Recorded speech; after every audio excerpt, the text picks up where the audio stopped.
Esto es Historias de Cantina, conducido por Oscar y Carolina Sayas.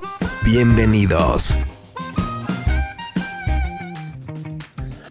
En Historias de Cantina, el día de hoy vamos a hablar de la historia del vino blanco.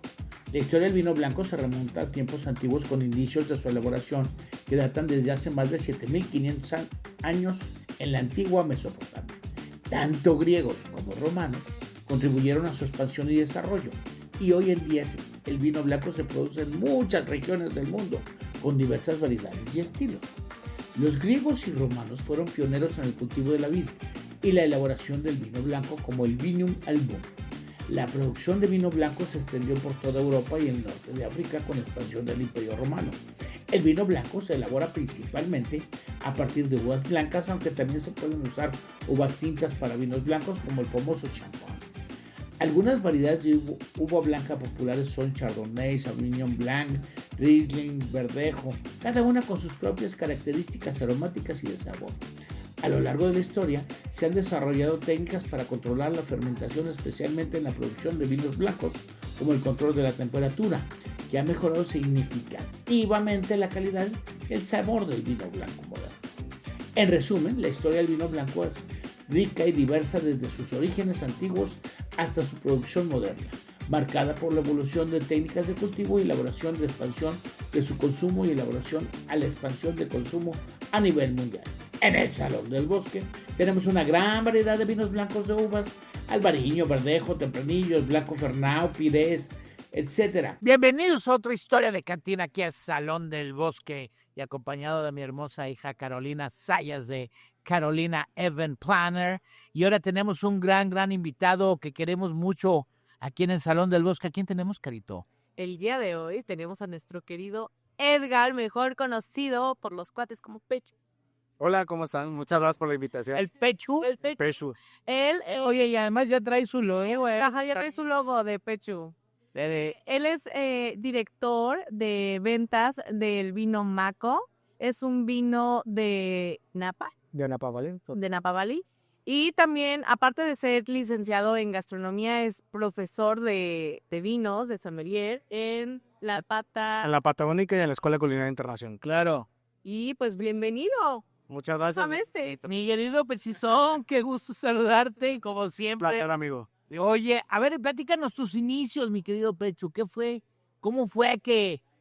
Bueno, primero, ¿qué estudiaste y cómo fue que entraste a esto? Bueno, yo soy licenciado en gastronomía y luego me especialicé en la parte de sommelier en la Escuela Culinaria Internacional. Gastronomía. Estudié las dos cosas en la Escuela Culinaria Internacional, pero después de terminar mi especialidad, tuve la oportunidad de irme un par de meses a Europa. Entonces me hice una certificación como docente en vinos y también hice la certificación en 10 denominaciones de origen de España. De hecho, por ahí empezó mi amor al vino. Realmente la concepción de la gastronomía no es algo que yo tuviera arraigado, o sea, no es algo de que, pues toda mi familia, mis abuelas, yo conocí. Yo me acuerdo de todos mis compañeros en la escuela que me decían, no, es que pues yo tengo un restaurante, o mi tío tiene un restaurante y yo cocinaba con él, o mi abuela siempre me llevaba a cocinar. Yo la verdad es que no tengo esas historias, simplemente sé que soy un gran dragón y que me gusta comer mucho. Pero no te metías a cocinar, ¿o sí? No, esto de la cocinada yo creo que surgió cuando yo tenía unos 15, 16 años, que empecé pues con amigos, nos íbamos a Puerto Vallarta y si yo era malo, ellos eran terribles, entonces pues yo era el que tenía el mejor sazoncillo y como que empecé a cocinar muy tarde en la vida. En realidad es que lo de la licenciatura nunca estuvo planeado en mi cabeza. Yo quería ser doctor. De hecho, inclusive yo estuve un semestre en medicina y decidí salirme por las razones obvias de que me hice tanto la idea de que quería ser doctor que al final cuando sí entré, la verdad es que ya no lo quería en realidad. Ya en ese momento yo trabajaba con mi papá tiene empresas, trabajaba con él. Como siempre digo, la historia es, mis amigos tenían 700,000 menos dinero que yo y me la pasaba increíble, tenía yo 18 años y pues yo en un punto dado dije, no, pues ya no estudio, mejor me meto a trabajar, le sigo en la empresa, pero hubo un punto donde mi papá me dijo, no, pues tienes que estudiar algo. Para ese momento yo ya cocinaba todos los jueves para mi familia, para mis tíos y empecé a tomarle eso. A los 18. 18, 17, bueno, no 18, más bien ya saliendo de la prepa y todo. Entonces, realmente me dice, tienes que estudiar algo, investigo, y por primera vez en la historia existía la licenciatura en gastronomía, el primero que lo Sí, tuvo. porque llegó un boom, ¿no? Llegó un boom donde a mí me llamó la atención, digo, porque a mí me gusta también cocinar, me gusta mover la cuchara, como digo yo, y me di cuenta que de repente empezó un boom muy fuerte de las escuelas de gastronomía. Claro, fue impresionante porque de hecho, pues yo ni sabía nada de gastronomía, insisto. Y entonces yo ya me gradué hace 14 años. O sea, yo hace 14 años salí de la Universidad de Gastronomía y era la primera escuela que la tenía. En realidad es que nada más había 2 escuelas en ese momento, una que se llamaba el Gastronómico y otra que era la Escuela Culinaria Internacional. A mí decidí la escuela por ser licenciatura, porque el Gastronómico no era licenciatura en ese momento. Y pues bueno, la historia es que me enamoré de la gastronomía. Yo nunca lo pensé como, voy a ser el gran chef de la historia, aunque me encanta cocinar y soy súper apasionado por cocinar. Y cuando necesito un momento de vida para mí, lo que hago es cocinar. O sea, llego, me amanezco un sábado y digo, hoy quiero hacer pato. Y me voy por pato y hago una Yo receta. espero que me nazca eso, pero es como, o quesadillas, o maruchan. Maruchan. Todavía las quesadillas de lo más, pero la maruchan, no, bueno. Calentar el agua es difícil. ¿Y de dónde compras el pato ahora, Bueno, yo tengo un amigo que tiene una empresa que se llama Lucanart, francés, Lucanart. Ellos Estaban en la de en Inglaterra. Inglaterra y Patria, muy cerquita, estaban, ahorita ya no están. De hecho, pues no sé si algo les pasó en la producción de pato, dejaron de importar. Ahorita yo lo compro en el Barranqueño. El Barranqueño es donde más voy. Ellos tienen patos, tienen cordero, ellos crían. Y la verdad, su calidad es muy buena y sus precios son muy justos. Yo por eso ahí. Oye, entonces, estudias gastronomía y cómo diste el saltito, ¿fue hasta que llegaste a Europa cuando empezaste con la edad de los vinos? No, en realidad, yo en la licenciatura tuve un maestro que me marcó mucho, se llamaba Carlos, él falleció en un accidente hace muchos años, pero él me empezó a llevar a las cenas maridaje para un poquito cocinar, para ayudar, para hacer el servicio del vino. Estamos hablando en segundo año de gastronomía. Y fue donde empecé a probar el vino, me empezó a gustar. Vuelvo a decir, yo no vengo de una familia como muchos sommeliers de que mi papá era español y que me da la geografía. A mí, yo no. En realidad, yo hice que mis papás y mis hermanos, mis primos empezaran a tomar vino. Ellos son muy tradicionales del tequila. Mi tío era socio de una tequilera, entonces de toda la vida había tequila. Mi abuelo fue el mayor vendedor del tequila tequileño en los años 60 y 70. Era mejor amigo de don Jorge Sayo Cuervo. De don Jorge Sáenz Cuervo. De hecho, Jorge Sayo Cuervo es padrino de mi tía. O sea, bueno, fue padrino de mi tía. Desde toda la vida él tenía una distribuidora que se llamó Distribuidora Cabrera, muy grande, por cierto. O sea, mi abuelo tuvo 40 camionetas repartidoras y luego también rentaba rocola, rentaba un montón de cosas. Entonces, en la realidad es que, pues como que siempre hubo una involucración, pero no en el vino específicamente. Ahí empecé a probar y yo me acuerdo cuando probé un vino que ahorita pues es un vino así que ya pienso que es regular, pero se llamaba Cono Sur Carmener. Y fue para mí una historia. Cono Sur Carmener. Yo creo que ya ni lo he visto en el mercado, no sé si exista todavía, pero yo lo probé y fue como mi revolución, ¿no? Y en base a eso decidí que como podías usar 3 titulaciones diferentes en la escuela, o era un examen profesional muy complicado, solamente 6 personas en la historia de la escuela han pasado el examen profesional. ¿Cómo que? Sí, porque es muy complejo, te hacen hacer un 12 tiempos en 4 horas, es bastante complejo. Y el otro era una tesis, ¿sí? Lo cual dije, bueno, pues sí, una tesis, pero qué flojera, tal. Y el último era hacer una especialidad de la escuela. Había la especialidad de sommelier, ya me gustaba el vino, dije, pues esto es lo mío. Abrieron en sábado, yo trabajaba ya en ese momento. Entonces, pues abrieron en sábado, tuve la oportunidad de estudiarlo y de ahí entró ya mi pasión realmente. Y mi mamá siempre dijo que yo era buenísimo para tomar. Entonces, Era para tomar y para caí, comer, ¿no? entonces caí así como en blandito en el tema. Y como siempre he dicho, ¿no? O sea, el mundo sería más feliz si la gente hace lo que realmente lo hace feliz. Claro, y lo que te gusta hacer, claro, es bien importante. Es algo que yo creo que tenemos que... Fíjate que eso pasa mucho y eso que estás diciendo de que los papás de repente te impulsan a hacer cosas que no quieres hacer. Digo, ahorita como que ya con los tiempos ya ha cambiado eso, pero antes en la educación era mucho de que si el papá era doctor, el hijo se volvía doctor, y, o sea, y si el papá era abogado, pues el hijo también eran abogados. Y ahorita ha cambiado mucho eso, pero ahorita porque también hay que darle libertad a los hijos de saber qué es lo que quieren hacer y qué es lo que les gusta. Por supuesto. ¿Por qué? Porque también eso también depende mucho del éxito de tu vida y o sea, de tu futuro. Porque si estás haciendo algo que te gusta, pues te va a ver. Por supuesto. Claro que sí. Y tomar vino, pues está bien chido. Claro, increíble profesión. ¿Y de comida o bebida? Pues, de comida, así. O sea, de comida o bebida, ¿qué te gusta más? Ahí ¿Te gusta? es complejo. O sea, ¿qué? A ver. ¿Qué te gusta más estar en el negocio de la comida o en la bebida o ambos dos como maridaje? Bueno, a mí me gusta mucho el tema de maridajes. De hecho, yo creé una materia dentro de la escuela. En el 2017 más o menos, se hizo una reestructura de la especialidad en la escuela culinaria. Y yo les decía que a mí lo que me faltó cuando yo tomé clases fue que me dieran más enseñanza del maridaje, porque había tenido una clase de 2 horas que me la dio un gran amigo y profesional del vino, que es Lorenzo García, que me imagino que El Oro. es el Oro. El Oro, perfectamente. El Oro es muy buen amigo y él me dio esa clase y me revolucionó la cabeza, pero me dio 2 horas. Y ese entendimiento fue muy pobre para mí en el tema profesional después.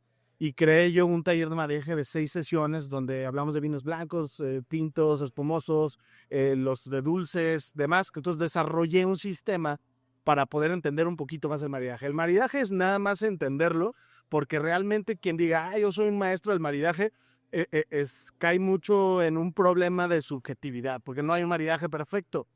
Yo me acuerdo perfectamente cuando yo fui a Alemania, en Múnich, me tocó comerme una salchicha con chucrut, y me dijeron, este es el mejor maridaje, y yo me agarré, es una Weissbier, una cerveza de trigo blanca. Y entonces... Es que me encanta la salchicha con chucrut. Es buenísima. Bien, y estaba a punto de darle mi mordida al lonche y me dicen, ponle mostaza. Yo llevo desde que tengo 1 año que no como mostaza. Y el maridaje perfecto iba con la mostaza. Y entonces se arruinó mi maridaje. Casi me dio ganas de vomitar porque no me gusta la mostaza. Entonces la subjetividad en el maridaje es muy complejo. A mí yo creo que la mezcla de las dos cosas me encanta. Profesionalmente me gusta más el ambiente del tema del vino que el de la cocina. La cocina es compleja, es caliente. Es más social, ¿no? Siento yo. Sí, lo del vino es 100% social. O sea, el día al día de una persona que se dedica a lo que yo hago, que es representar una marca, de hacer la directriz de ventas, el día al día se vuelve esto, de estar con ustedes, cotorreando de cosas, de economía de vino y tomar, ¿no? Y hay algo, por ejemplo, ustedes, digo, tú y un grupo y ya hicimos un especial aquí nosotros con ustedes, tienen algo muy interesante que se llama Vinos en la Calle. Sí. Que ese es muy interesante porque de repente llevan vinos a diferentes tacos, birria, antojitos mexicanos, tortas ahogadas. Oye, que es muy difícil porque la torta ahogada es un platillo por lo general, y tú lo sabes mejor que yo, que tú sabes más de vino que yo, dice que el picante con el vino no se lleva mucho. No, de hecho sí son grandes enemigos. Voy a decir, y esclareciendo un poco, porque hay muchas personas como yo que a mí me gusta comer picante, entonces yo tolero que las sensaciones del vino me aumenten el picante en la boca, pero la gente que no come picante y todavía le das un trago al vino que duplica la sensación, pues no, se vuelve inconsistente para el tema del maridaje. Mira, ya llegó el vino. Anda, bicho. Este es de Maco. Esto es Maco. Y es un vino, platícanos de este vino. Bueno, Maco es, la empresa que yo represento y son mis grandes amigos, la familia Maciel. Se unió la familia Corona, de hecho eso significa Maco. Ellos, la verdad es que cuando yo los conocí, me impactó su proyecto porque no es fácil tener viñedos en Napa. Bueno, no es fácil tener viñedos en ningún lado del mundo. Claro, en realidad es que... En Napa es bastante difícil y por eso es tan caro, ¿no? Sí, pues Napa en sí es muy costoso, todo, la vida, la tierra, los vinos, todo, son costosos porque se ha vuelto como vamos a decir, un oasis en medio del desierto. A pesar de que en el resto de las regiones de Estados Unidos también se produce buena uva y hacen buenos vinos, Napa peculiarmente es un lugar muy pequeño que solamente tiene 14,000 hectáreas plantadas, que como si lo comparamos con Central Coast que tiene casi 100,000, entonces no es nada, ¿no? Es un pequeño lugar que Jesús Maciel tuvo la oportunidad de unirse a un muy buen amigo de él. De Jesús, dije Jesús de Nazaret. Jesús de Nasa. Bueno, Jesús luego hace la broma porque él es Jesús Maciel Cordero incluso. Y entonces dice, es mío. Pero en realidad Roberto Corona, él es una persona de Zacatecas que se fue a Estados Unidos buscando, como muchos, el sueño americano. Él lo logró. Él se casó con una persona de allá que es de ascendencia mexicana, tuvo mucha oportunidad y fue de pescadora, acomodadora, cortadora, al jefe del rancho y luego fue jefe de una bodega muy importante que se llama Quintesa durante bastantes años y luego puso su propia compañía que se dedica a manejar viñedos. Y en una oportunidad le dijo a Jesús, oye Jesús, pues yo creo que ya deberíamos de invertir, hay una excelente oportunidad y compraron como nosotros le llamamos un rancho, un viñedo de 20 hectáreas de las cuales 16 estaban plantadas. Y aún así desplantaron y volvieron a poner todas las vides de nuevo porque a él no le gustaba cómo estaba conducido el viñedo. Porque esto es muy importante para la creación de uva. Toda la vida se hizo este proyecto para vender uva. Entonces nosotros vendemos el 94% de la uva y 6% la transformamos en vino. Somos vinos premium. Bien poquito. Hacemos bien poquito vino, hacemos cerca entre 600 y 1000 cajas dependiendo la añada. Entonces estamos hablando de nada. Digo, si lo comparo con marcas reconocidas, pues hay marcas que hacen 150,000 cajas y hay marcas que hacen 2 millones de cajas. Sí, nosotros somos muy pequeños y por eso decimos que siempre pues es un sueño embotellado, ¿no? Al final. No, la verdad es que sí. Por ejemplo, esta botella, ¿cuánto cuesta aquí en México? Esto cuesta 750 pesos con todo impuestos. Es curioso. Con los impuestos que también son muy altos. Son muy altos. Y es algo que encarece mucho el vino en México. Sí, por supuesto. De hecho, nosotros en realidad vendemos más barato el vino en México que en los Estados Unidos. Lo hacemos adrede. Nosotros queremos que más gente en México lo consuma. Y este vino cuesta $45. Si lo traducimos, estamos los 100 pesos más abajo, vamos a decir. Claro. Entonces, la verdad es que lo que queremos es que más gente sepa que hay proyectos chidos. No somos los únicos mexicanos haciendo vino en Napa. No vamos a decir eso, pero sí somos los únicos tapatíos. Eso sí. Eso. Sí. Bueno, los voy a servir un poquito. Pero... Sí. Ok. O sea, burro. Nomás porque insiste, dice mi suegro. Este es un Sauvignon Blanc con un poquito de semillón. Este viñedo está en una AVA. Las AVAs son una suerte de indicaciones geográficas. Para quien no tenga ese conocimiento de qué es una zona específica que le puedes poner un nombre específico. Es como el tequila, ¿no? Que es una denominación. Ahí la diferencia que hay entre una indicación geográfica y una denominación es que las denominaciones de origen tienen un consejo regulador. Acá no existe un consejo regulador. Acá existe un aglomerado de productores que dicen cuáles son las mejores variedades que puedes plantar y qué limitantes geográficas vas a poner. Nosotros estamos en una AVA específica. Todo Napa es una AVA, pero dentro tiene 17 subapelaciones pequeñas. Nosotros estamos ahí en el Ognall District. Después de varios años, eso fue en el 2008 lo que platicaba, y en el 2011 se compró un segundo rancho en una montaña, en el Atlas Peak, que es otra AVA. Ahí tenemos 13.6 hectáreas plantadas de Cabernet funcionando, y en el 2023 pusimos 16.9 hectáreas nuevas. O sea, a partir del año que entra ya tendremos más uva de otras variedades diferentes. Incluso plantamos Carmener, pero tenemos Cabernet Sauvignon, tenemos Merlot, tenemos Cabernet Franc, Petit Verdot. Y ya se hizo un viñedo solamente para Maco. Toda la uva de ese viñedo va a ser Para Maco. Así es. Entonces es un proyecto padrísimo. A mí yo desde que supe el proyecto me enamoré. Y aparte, allá en casa, si tienen la oportunidad de comprar Maco, de verdad, vale cada centavo. Es un vino delicioso. Muy rico. ¿En dónde lo pueden conseguir? Esto tiene que ser directo con nosotros en la ciudad porque somos un proyecto muy pequeño. Todavía no estamos en las grandes tiendas. Pero si quieren buscarnos en macovingers.mx o conmigo, que yo soy Pechu Som, Pechu SOMM, nos pueden mandar un mensajito y con mucho gusto les podemos... Oye, y aprovechando que tenemos vino, copas, hacer un poco educativo este podcast, tú, sommelier, ¿nos podrías hacer como cómo se toma el vino correctamente? Sí, bueno, voy a... ¿El vino para domis? Voy a aclarar algo... Voy a aclarar algo muy importante. Cuando un profesional cata el vino, es una cosa. Y la otra es degustarlo, ¿no? Yo les voy a enseñar hoy cómo cata un profesional, si les parece bien. Porque es libre, está perfecto. Entonces, para catar nosotros, lo primero que observamos es el color, la limpidez y la brillantez del vino, que nos indica no más que qué tantos años ha pasado la botella, si ha tenido afectación de oxidación. Piensen en una bicicleta como si se moja, le sale un poquito de óxido, ¿no? Ese cambio de color también sucede en la química del vino. Me he fijado que, que muchas veces agarra una servilleta blanca y tiene algo que ver. Sí, lo que pasa es que si tú lo inclinas sobre el negro, el color no se alcanza a percibir correctamente. Y si lo inclinas sobre el blanco, vamos inmediatamente a observar el color más fácil. Entonces aquí tenemos, en este caso, es un vino brillante, sin ningún sedimento, sin ninguna... Se nota que el vino ha sido filtrado. Es un vino de color amarillo-verde. Hay muchos tonos. Profesionalmente los tonos van desde el verde, o sea, más verdoso, va pasando por los amarillos, se va haciendo más dorado y después de pasar los dorados llegan los marrones. Yo les aconsejo que cuando compren un vino blanco en una tienda, si es color marrón, con muchas excepciones, o sea, con poquitos vinos que puedes comprar que son marrones por su naturalidad, la mayoría de los vinos tendrían que tener un color parecido a este que está aquí. Oye, fíjate que todos los vinos, yo no sabía, pero es que me estoy enterando, que a los vinos para clarificarlos les ponen clara de huevo. Bueno, tradicionalmente así se hacía. De hecho, pues la palabra clarificación viene de las claras, porque era la única manera en que, y no sabían ellos químicamente en su momento, solo sabían que sucedía. Lo que sucede es que la albumina, cuando la bates, o sea, cuando levantas las claras, esa albumina se desarrolla y ese desarrollo de la proteína jala las demás proteínas del vino, que normalmente son colores y otros tipos de sustancias. Las aglomera, las hace pesadas y se caen. Se caen significa van abajo del tanque. Y por eso usaban la clara del huevo. Ahora usan albumina, si alguien quiere usarla.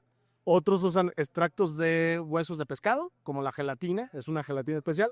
Otros usan un tipo de algas, que lo único que hacen es lo mismo aglomerar, o como lo hacemos nosotros y modernamente y en toda Napa y casi todos lados del mundo, con un filtro de arenas y geles, que lo único que hacemos es pasar el vino y le quitamos todo. O sea, podemos decir que nuestro vino es vegano. Ah, no tiene. No tiene. No, porque también eso le puede afectar a gente me di cuenta por una persona que era alérgica a todo lo que era el huevo. Ok. Y le preguntaba porque decía que le podía afectar, le podía dar alergia. Ya, claro. De hecho, si tuviera suficiente cantidad, claro que le da la alergia. Claro. Y ya la mayoría no lo hacen, ¿eh? Ya estaríamos hablando de bodegas muy tradicionales, de Rioja, de Ribera del Duero, que llevan cientos de años produciendo, que lo siguen haciendo así, pero realmente casi nadie usa huevo ya. Ok, es bueno saber. Sí, es bueno saber. Después en boca, lo que sí nosotros hacemos es verificar lo que nosotros llamamos que es el cuerpo del vino. El cuerpo del vino es la densidad del mismo, la acidez, el alcohol y si tiene tanino y qué tan largo es en el paladar. ¿Qué es que sea tan largo? Que cuando le das un sorbo, el vino tarda tiempo en irse de la boca, o sea, se deja de percibir. Y si te fijan, este vino dura más de 10 segundos, pues se sigue oliendo, sigue percibiéndose la acidez, sigue percibiéndose la densidad. Y eso es justo lo que nosotros tenemos que verificar. ¿Sí? A esto profesionalmente, yo con el certificado que a mí me gusta utilizar, le decimos DATAC, que es DATAC, dulzor, alcohol, tanino, acidez y cuerpo. Ok. Si eso está en las mismas medidas en el vino, o sea, lo percibimos igual la acidez, que la densidad, que la mineralidad, que si tenemos todo eso, le decimos un vino redondo. Pero escucha bien raro, ¿no? Cuando gente que no es profesional escucha, vamos a decir, este es un vino redondo. No le hace ningún sentido, porque ¿qué tiene que ver redondo? En realidad es porque si lo ponemos en una gráfica de araña, ¿sí? Si tenemos las mismas puntas, logramos un círculo y por eso decimos redondo.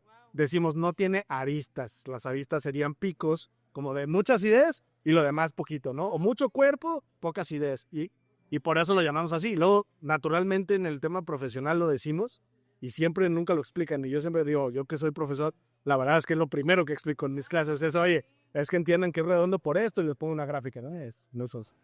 Y luego ya en nariz podemos decir todos los descriptores aromáticos. Nadie tiene errores, ¿eh? Si ustedes huelen al Cadillac de su abuelo, qué chido, yo no estuve en el Cadillac de su abuelo, pero seguro huele a eso. ¿Por qué? Porque todos los precursores aromáticos están en nuestra memoria. O sea, lo que digan es correcto. Ándale, qué interesante. Sí, porque no... Una película Ratatouille. Sí, ¿se acuerdan? Exacto. Oye, ¿y qué tal, por ejemplo, y la cuestión de la docencia? Veo que la disfrutas. Mucho, mucho. Ese es, de hecho, prácticamente no lo hago por el dinero. O sea, la verdad es que amo dar clases, es una vocación. Sobre todo este tema del vino, me gusta mucho transmitirlo porque siento que nuestro país está apenas creciente en este tema. Y si yo puedo jalar a más gente a que consuma vino, que díselo, mi doctor dice que hace menos daño no tomarlo que tomarlo, o sea, que no te ayude en nada, dice, pues. O sea, claro que te ayuda, tiene químicos que te ayudan, antioxidantes y demás. Entonces yo, calar gente que lo consuma, a que lo entienda, que lo comprenda, como comprendemos la cerveza, sin conocimiento, ¿eh? Somos un país cervecero de 100%. Sabrán que consumimos 92 litros per cápita al año de cerveza. Y consumimos 1.2 litros de vino. Oye, pero hay algo, fíjate que, digo, lo he visto y yo, por ejemplo, aquí lo empecé a hacer también en el Salón del Bosque, que ha habido un boom muy grande en la cuestión del vino.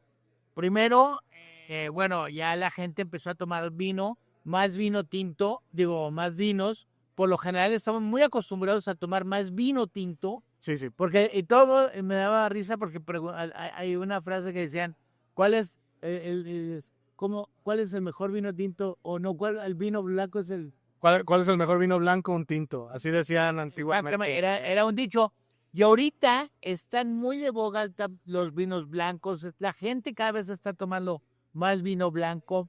Hay mucho más cultura del vino. Yo siento que la gente, yo te lo digo porque aquí cuando empecé a vender vino, a mí me decían, no vas a vender vino. Así me dijeron, no vas a vender vino. ¿Por qué? No vas a vender vino. Empecé a meter vino y en los primeros 2 meses vendí lo que no se había vendido. Ahora teníamos unos vinos malísimos. O sea, el mejor era un Cune de Rioja. Pero Al menos Cune. Al menos Cune. al menos Cune. Pero el mejor, o sea, te digo que no, yo no digo que el Cune sea malo, pero no había muy buenos. Empecé a meter, lo que es más, cuando metimos, había etiquetas que no conocía y vendí en 2 meses lo que no se había vendido en 2 años. No, De vino, porque la gente le gusta el vino. O sea, le gusta mucho el vino y empecé ya a la fecha vendemos mucho vino porque, o sea, hay gente que le gusta mucho maridar su comida, unas albóndigas, un espinazo, no sé, hasta una torta ahogada, lo que estamos diciendo con claro. Y justo, digo, la cocina del Salón del Bosque, que a mí me encanta y hemos venido muchas veces, digo, yo le digo al tío Oscar, porque tenemos ahí un grupo de los sobrinos y somos buenos amigos y la verdad es que yo la comida de aquí nunca la pondré con un tinto. O sea, yo sé que se va a vender más eso y está bien venderlo. Con el blanco, ¿no? Sí, en general yo me iría con este tipo de vinos frescos, a lo mejor un Sauvignon Blanc de Nueva Zelanda, podemos un Albariño, un Verdejo, ¿no? O sea, yo siento que esa complejidad, yo me acuerdo un día venimos aquí, nos trajimos un Chardonnay, que era de California también, y comimos las de estas de pasilla, las tortitas de carne. tripas de carne chile. Que originalmente la cabeza suena mejor con un tinto, pero el mismo chile pasilla, por su sabor ahumado, irrumpe un poco con el tanino del vino. Y con ese Chardonnay, que también tiene un poco de barrica, fue excepcional. O sea, yo me acuerdo varios, de hecho, vean vinos en la calle, tenemos 2 capítulos en el Salón del Bosque. Sí, claro. Hemos venido a comer. No, bueno, y el especial que hicimos aquí fue espectacular. El día de huevos carturos, ya. Bueno, si no han visto ese especial, quiero platicar que estábamos mi papá y yo al lado de profesionales e intentamos tomar al igual que los profesionales. Los profesionales siguieron tomando, se fueron a dar clases, iban con sus vidas y mi papá y yo, Sí, en té por ochos. sí, porque yo seremos bueno para el whisky, pero para el vino no. Está acá en el...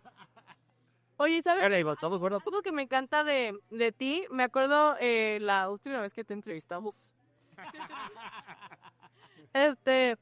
Me quedó algo muy grabado que me dijiste como, es que no necesitas tener como la gran cena para disfrutar un buen vino. O sea, puedes disfrutar un buen vino en cualquier lado. Y el otro día que fuimos a comer los taquitos de cajita. Najayote. Vale, todo. Me acuerdo que vi a tu mujer, me encantó esa imagen, con una bolsa de hielo, con una botella y nada más la estaba enfriando en la banqueta. Y dije, esto padre, o sea, puedes disfrutar un muy buen vino. Donde sea. Pero Sí, de hecho, Bueno, hace poco grabé un podcast con unos amigos de Cabos, ellos se llaman The Cabo Wine Guys, y una de las premisas del capítulo fue que se muera el fine dining, muchos más vinos en la banqueta. A referencia, no que el fine dining sea malo, por supuesto que no, es lo mejor, a mí me encanta el fine dining. Pero puedes disfrutar un buen vino con con una botella. Es que eso que hacen de vinos en la calle se me hace espectacular. Porque de repente yo veo sus que están con que la birria de pollo y el lugar.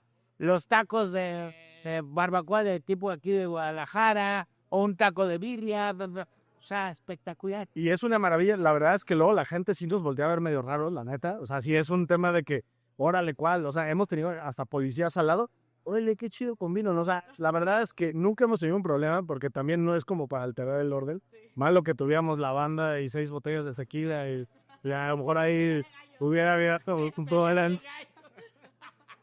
Pero es muy padre, de hecho Vinos en la Calle ya tiene tours, síganos ahí, ya estamos haciendo tours abiertos. Oye, bueno, No, es no. parte de la producción. Tú no te creas a producir por Claro. Al cabo que voy a producción, mientras no se quemen los cables. Sí, todo va muy bien. Pero es que eso es muy padre porque exactamente todo es lo que estás haciendo, es lo que hacen ustedes. Le enseñan a comer cualquier tipo que no, aunque no sea fine dining, en la calle. Y eso es algo que es muy sabroso. Yo te voy a decir algo que a mí me encanta y lo saben mis hijas. Yo las carnitas, me dicen, es que las carnitas van con cerveza. Mi papá me enseñó a comer las carnitas con vino tinto.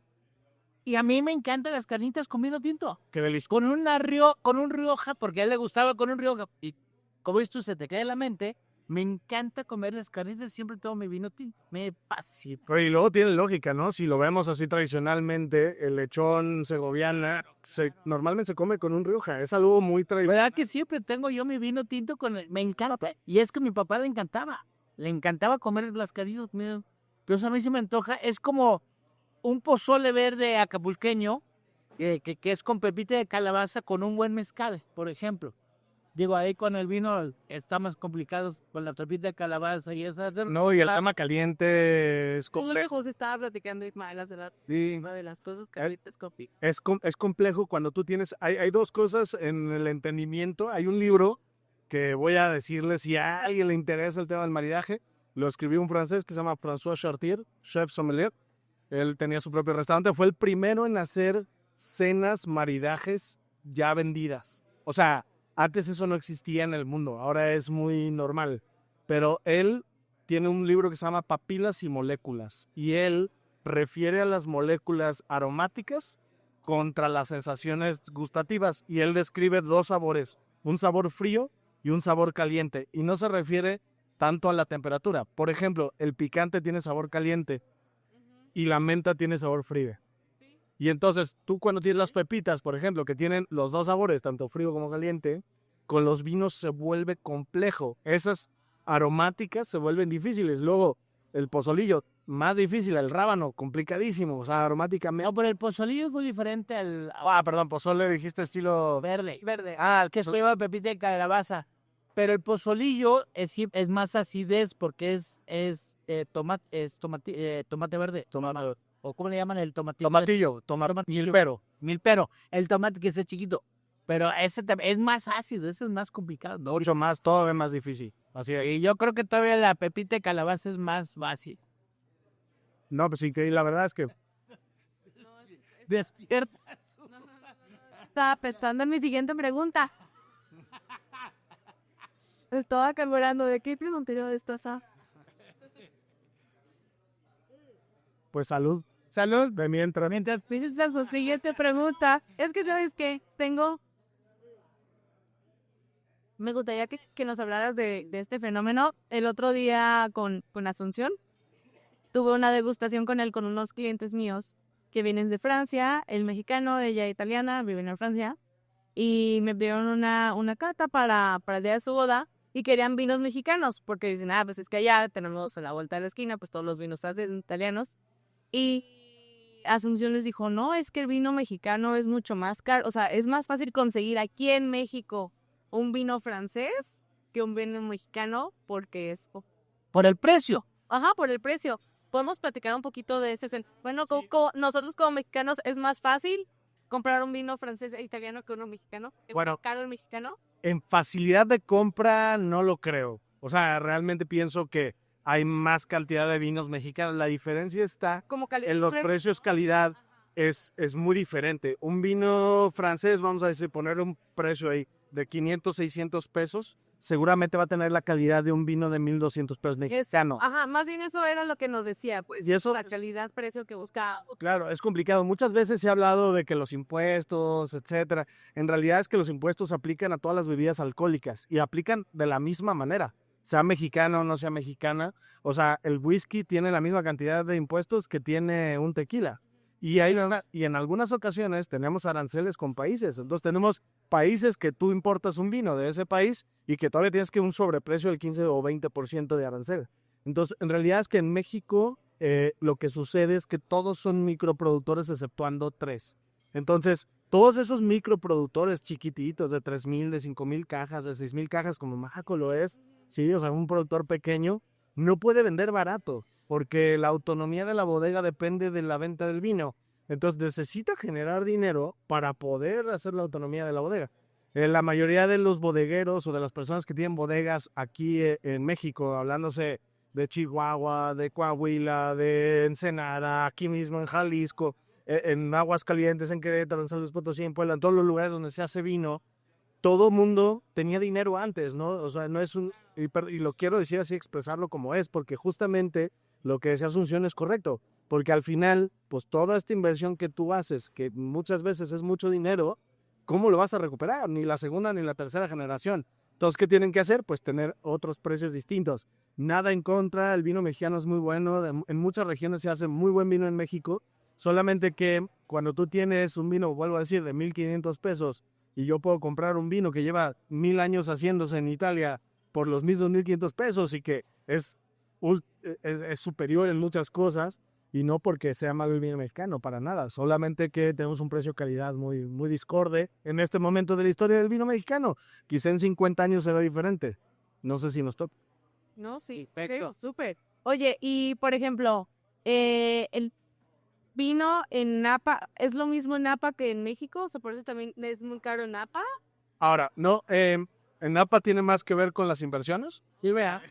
Sí, Porque sí. yo le... No es barato el vino de Napa. No, tampoco Es muy introductorio. Y tiene gran calidad, además. Sí, Napa Valley es reconocido como la mejor región de producción de toda América. O cosa eso ya tiene un renombre, un plus. Ellos se hizo una cata ciegas por un inglés que se llamaba Steven Spurrier, falleció hace apenas 3 años, de casi 90 años el señor. Él puso una boutique de vinos de otros lados del mundo en París. Imagínense, los franceses se volvían locos. Y él dijo, yo les voy a demostrar que hay muchos buenos vinos en América. Y se fue a California, hizo un tour, compró vinos, se los llevó, hizo una cata ciegas, los mejores vinos de Francia, o muchos de los mejores, contra los mejores vinos de California, de Cabernet Sauvignon y de Chardonnay. Y resulta que en los blancos ganó Napa Valley. Y en los tintos también ganó Napa Valley. Entonces fue muy renombrado. El Times aprovechó. El Times en ese momento no era de nuestro gran amigo Carlos Slim, era de otra persona, pero de todos modos se aprovecharon de él. Sí, señor. Aprendieron algo también hoy han aprendido mucho el día de hoy. con el pecho. Y en la realidad es que esto hizo un salto gigantesco en Napa. Todo el mundo empezó a ir a Napa, entonces hizo un lugar turístico y empezó a crecer su plusvalía, por supuesto. Y actualmente, pues yo le hago la broma a Jesús, ¿no? Le digo, oye, no manches, o sea, las personas que tienen viñedos en Napa son Madonna, Fergie, Francis Coppola, el exgobernador, el 30 atletas de la NFL, ¿sabes? O sea, no es fácil. Claro que él en una gran oportunidad lo pudo adquirir, y también porque es un empresario muy hábil y él ha sabido manejarlo. Y como esto fue instantáneo, vamos a decir, él no puso una bodega, él puso viñedos para vender uva. Y su socio ya vendía uva, él ya sabía cómo hacía. Entonces, en realidad, él puso un negocio rápido que le ha dado para comprar los otros viñedos, ¿no? Y esto creo que es la gran diferencia entre aventarse a hacer una bodega, que te puede costar muchísimo dinero. Yo conozco de una historia, hay un productor en Napa que se llama, ¿cómo era? Palmer. Sí, Palmer, él el dueño es argentino, él inventó los stencils del corazón. Y entonces imagínense las regalías, ¿no? Se gastó $4,000 millones en hacer la bodega. Y le preguntaron un día, oye, ¿cuándo vas a recuperar esto? Jamás en la vida. Lo que él hizo fue un gusto. con la tecnología del stencil, generó su bodega bajo tierra, está a 8 metros bajo tierra, todo es por gravedad, una joya. A los vinos espectaculares, se llama Palmas, no Palmas. Y no, o sea, es impresionante. Y él te dice, sí, yo me gasté $4,000 millones, es un multimillonario, y dice, y no los pienso recuperar. Hace 8,000 botellas, 8,000 cajas al año. ¿En cuánto tienes que vender cada botella? ¿Durante cuántos años? Entonces, ¿Y la podemos conseguir aquí en México? Palmas no, pero bueno, prometo que voy a ir a Napa pronto, me traigo una botella de Palmas y la probamos acá. Hay testigos, hay muchos televidentes viendo esto. Muy bien, no, claro, con mucho gusto. Entonces Napa pues, es un lugar extraordinario para producir vino. Las condiciones climatológicas específicas que tiene hacen que sea muy fácil la viticultura y también van a probar los mejores jitomates de su vida. Bueno, aquí le decimos con una disculpa. Los mejores tomates de la vida. Vale, decimos jitomate. Yo también estoy de acuerdo con ellos. Los mejores duraznos. No. Van a comer las mejores flores, las mejores berenjenas. Todo se ve increíble. Nah, después de que dijiste que te estabas comiendo un lunch en Alemania, no. Te salió lo tapatío, pero al 100%. Al 100%. Yo comí del orto, bueno, dije. Te salió lo tapatío a mi pecho. Lo peor de todo es que lunch es un anglicismo, pues. Por Viene el lunch, ¿no? Entonces, puta, ¿no? Sí, terrible. Súper tapatío. Oye, y ya para finalizar, ¿qué consejo le puedes dar a las nuevas generaciones que están viendo este programa para llegar a ser alguien tan feliz y exitoso? Muchas gracias. Pues mi primer consejo es guíense por lo que están sintiendo en su momento, aunque sean jóvenes. lo que decías. Muchas veces cuando somos jóvenes queremos abarcar mucho, hacer muchas cosas. Pónganse en el lugar justo donde ustedes se sientan cómodos y a partir de eso, desarróllense. Yo me desarrollé en algo que nunca pensé. Yo toda mi vida quise ser doctor, neurocirujano, imagínense, una locura. Y gracias a Dios no soy doctor, soy muy feliz haciendo lo que hago y ningún día de mi vida trabajo. Entonces, la verdad es que el enfoque que le tienen que dar es más hacia lo que quieren ser. Si quieren ser youtubers, sean youtubers. No importa, háganlo. Si les gusta. Voy a decir una frase de un rapero español, ¿sí? Que decía, como el viejo dijo, hijo, en lo que sea, pero el mejor. Entonces, no importa lo que sea. Mi querido Pechu, salud. Salud, muchas gracias por la invitación. Plática, no, hombre, gracias. Sí, gracias. ¿Y tus redes, mi querido Pechu? Bueno, síganos por favor en macovineyards.mx, síganos en @vinos en la calle y en @pechuzom, todo en Instagram. Casi no usamos el resto de las redes, pero Instagram seguro lo usamos. Y aparte me gusta en Asturias porque luego vas a Free Market, tacos. Ah, sí, digo, hago una cápsula de los vinos que pueden encontrar en Costco. Ah, qué bueno. Entonces, Yo los... sí, ¿no? Ah, qué chido. Gracias. Bueno, en nuestras redes sociales estamos en Facebook como Historias de Cantina, en Instagram como Historias de Cantina-podcast y en TikTok como Historias de Cantina. También nos pueden ver en YouTube, en Spotify. Y pues bueno, Todos tenemos una historia en el Salón del Bosque. sigamos haciendo historia cookies. Salud. Salud.